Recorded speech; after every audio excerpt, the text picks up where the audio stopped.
दोस्तों पिछले कुछ सालों में आपने कई सारे इलेक्ट्रिक व्हीकल अपने आजू बाजू में देखे होंगे। मैं बात कर रहा हूँ टू व्हीलर्स की, जैसे कि ओला का हो गया, टीवीएस का हो गया, या फिर एथर का हो गया, या फिर इसी तरीके की दूसरी इलेक्ट्रिक व्हीकल वाली कंपनी होगी जो कि टू व्हीलर बेचा करते हैं। देखी होगी, क्योंकि उसके ऊपर ना बंदों को कई सारी सब्सिडी मिल रही थी। मतलब व्हीकल का जो प्राइस है ना उसका 25% तो ऐसे ही घट जाता था, क्योंकि गवर्नमेंट सब्सिडी दे रही थी, क्योंकि एक फेम नाम की स्कीम चल रही थी जिसको बोलते हैं faster adoption and manufacturing of electric vehicle. लेकिन अब ये आ चुकी है फेज 2 के अंदर, जिसकी वजह से सब्सिडी अब उतनी नहीं मिल रही, ना के बराबर सब्सिडी मिल रही है। पहले क्या था, एमआरपी के ऊपर 25% की सब्सिडी मिल जाती थी, तो मतलब आपको सिर्फ 75% ही प्राइस देना पड़ता था व्हीकल का। और ऊपर से अगर कोई कंपनी ही अपना ऑफर चला रही होती थी तो और मजे आ जाते थे बाय करने वालों के। लेकिन अब इलेक्ट्रिक व्हीकल की सेल 70% तक घट चुकी है, क्योंकि ये जो फेम की स्कीम चल रही थी वो फेज 2 के अंदर आ चुकी है, जिसकी वजह से अब ना के बराबर सब्सिडी मिल रही है लोगों को। कहाँ तो 25% की सब्सिडी मिलती थी, अब ना के बराबर सब्सिडी मिल रही है, जिसकी वजह से लोग अब जा नहीं रहे हैं इलेक्ट्रिक व्हीकल पे, क्योंकि प्राइस अब उनको हाई लग रहा है, जिसकी वजह से इसकी सेल्स 70% तक ड्रॉप हो चुकी है। दोस्तों ओशन गेट के हादसे को मुश्किल से 10-12 दिन हुए होंगे, लेकिन ओशन गेट की वेबसाइट पे अब दोबारा से टाइटैनिक रैक की ट्रिप शुरू कर दी गई है। इन्होंने कहा है कि भैया आप आओ, हम आपको टाइटैनिक का मलबा दिखाकर लाते हैं, जो कि $2.5 लाख US का होगा, यानी कि इंडियन करेंसी में 2 करोड़ रुपए हो जाते हैं। इनको इस बात के लिए नहीं, बल्कि इससे पहले एडवर्टाइजमेंट के लिए भी क्रिटिसिज्म मिल रहा था कि भैया हमें एक पायलट की ज़रूरत है जो कि सबमरीन को चला सके। और ऊपर से अब इन्होंने दोबारा से ट्रिप भी शुरू कर दी टाइटैनिक की, कि हम आपको लेके जाएंगे, दिखा के लाएंगे। मतलब आपको टाइम लेना चाहिए था, 1.5-2 साल लेने चाहिए थे, रिसर्च करनी चाहिए थी कि हमने क्या गलती करी, किस तरीके से कौन सा मटेरियल अब यूज़ करना चाहिए कि लोगों की सेफ्टी के साथ में इस तरीके का खिलवाड़ दोबारा से ना हो। लेकिन फिर भी इन्होंने उन सारी बातों को भूल कर कहा है कि भैया आओ, हम दोबारा से आपको टाइटैनिक दिखा के लाते हैं। 5 लोगों को तो हमने दिखा दिया, बल्कि वो एंजॉय कर रहे हैं अभी भी वहाँ पे। अब नए लोग आओ, नए लोगों को दिखाएंगे। हाँ, साइन जरूर कर देना कि मरने का रिस्क है, बस हमारे काम खत्म हो जाते हैं यहीं पे इतना बात कह के। दोस्तों फिलीपीन के टूरिज्म डिपार्टमेंट को सारी दुनिया से माफी मांगनी पड़ गई, क्योंकि ये अपने टूरिज्म को प्रमोट कर रहे थे, लव द फिलीपीन कैंपेन चला रहे थे। अब आप कहोगे भैया ये तो अच्छी बात है ना कि ये अपनी कंट्री को प्रमोट कर रहे हैं, वहाँ पे टूरिज्म लाना चाहते हैं, जिसके लिए इन्होंने $9 लाख US भी खर्च कर दिए इस पूरे के पूरे कैंपेन के ऊपर।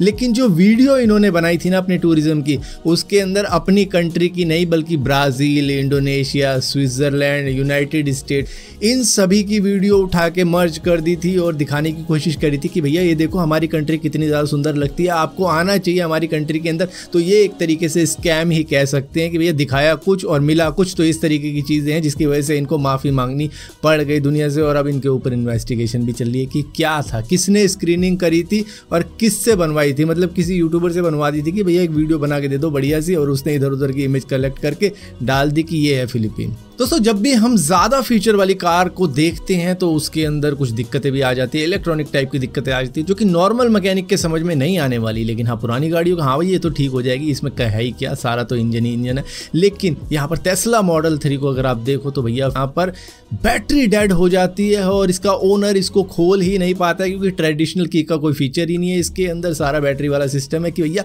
की कार्ड से स्कैन होगी, जिसके बाद में ये गेट अपने आप खुल जाएगा, लेकिन इसकी बैटरी ही डेड होगी। अब कई सारे लोग कहेंगे भैया टेस्ला एप्लीकेशन से खुल जाती, भाई कार की बैटरी ही डेड है, वो कुछ कम्युनिकेट कर ही नहीं सकती किसी से भी, जिसकी वजह से ओनर बाहर का बाहर रह गया और गाड़ी बस अंदर बंद पड़ी है, डेड पड़ी है। जिसको किसी तरीके से बंदे को लेके जाना था चार्जिंग स्टेशन पे, ताकि ये चार्ज हो और उसके बाद में भैया इसको खोला जा सके। तो उसके लिए भी इसको $16,000 यानी कि $200 खर्च करने पड़ गए ताकि ये इसको चार्ज कर पाए। हालांकि इसकी बैटरी कुछ देर तक दिख रही थी कि भैया 140 माइल का डिस्टेंस आप कवर कर सकते हो, लेकिन बाहर जाके जैसे ही वापस आया खत्म, बैटरी डेड। बैटरी का यही तो खेल होता है, कई बार दिखाती है 50% है लेकिन एकदम से 0। दोस्तों अब कार चोरी करने के लिए चोरों को किसी के भी शीशे वीशे कुछ भी तोड़ने की जरूरत नहीं होती, क्योंकि मालिक खुद ही अपनी चाबी दे रहे हैं कार की कि लो भैया आप मेरी कार लेके जाओ। जो 50 लाख 70 लाख या 1 करोड़ की भी कार है आपकी हुई भाई, आप लेके जाओ इस कार को। क्योंकि भैया ये एज ए वैलेट खड़े हो जाते हैं, जो चोर होते हैं वैलेट बन के खड़े हो जाते हैं किसी भी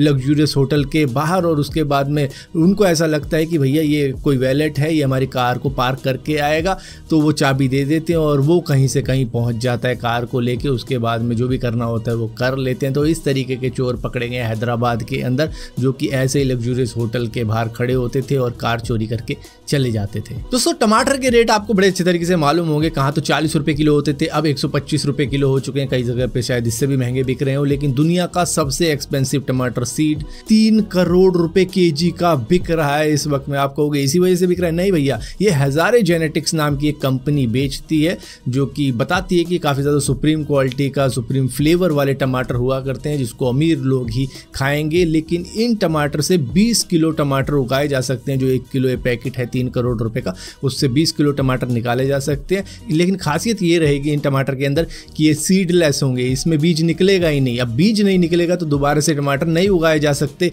इन टमाटर से। तो क्या करना पड़ेगा? हजारे जेनेटिक्स के पास में वापस जाना पड़ेगा कि भैया 3 करोड़ रुपए के 1 किलो सीड और दे दो। तो ये है इनकी चालाकी। इन टमाटर की खासियत ये है कि ये काफ़ी ज़्यादा यूनिक है और इसका फॉर्मूला सिर्फ हजारे जेनेटिक्स के पास ही है और वो उतने ही रुपए में इसे बेच रहे हैं जितने में वो चाहते हैं।